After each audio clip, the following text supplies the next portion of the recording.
In the previous video, we learned about understanding database constraints. We learned about what the primary key is, a foreign key, check constraint, unique constraint, and so on and so forth, and how we use them and how we control information that goes inside of a database. In this video, what we're going to be learning about is the entity relationship diagram. And what this is basically just a visualization of the entire database. So instead of just understanding the database in our head, we're actually going to be able to see it inside of a diagram. What this does for us is it helps us improve our concepts. It helps us visualize our concepts so that we can improve our efficiency and clear out any clutter. It's easier to see instead of having to list everything every single time and actually having to go through it.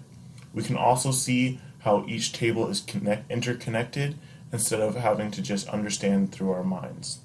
So what we're going to do here is we're going to be working in MySQL Workbench to create an entity relationship diagram. And so I'm just going to create a new connection.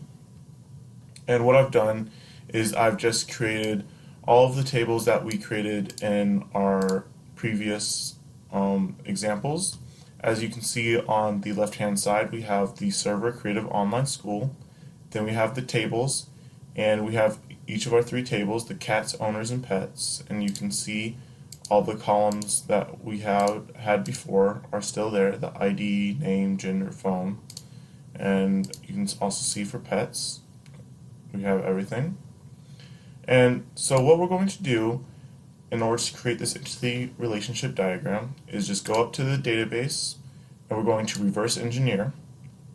And it's just going to ask us which host and server that we want to do it on. So we're going to do it on our local host on port 3306.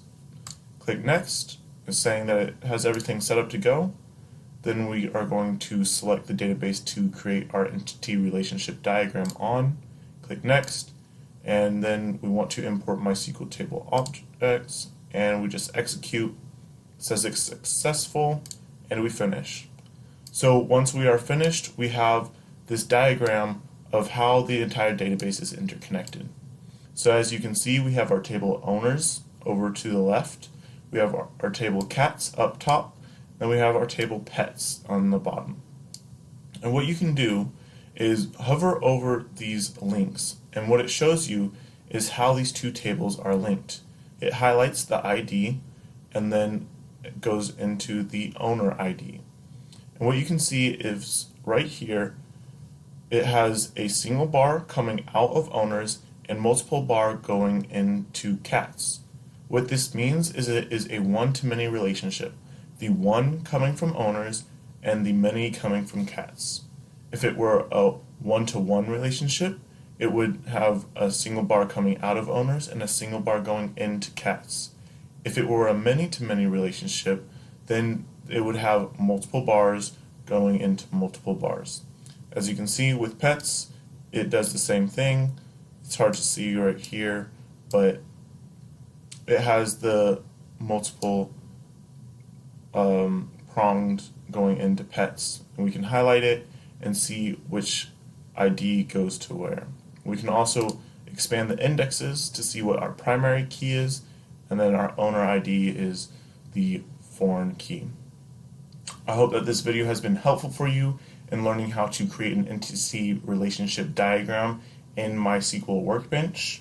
In the next video, what we're going to be learning about is database normalization. Again, my name is David Baker, and this video is brought to you by CreativeOnlineSchool.com.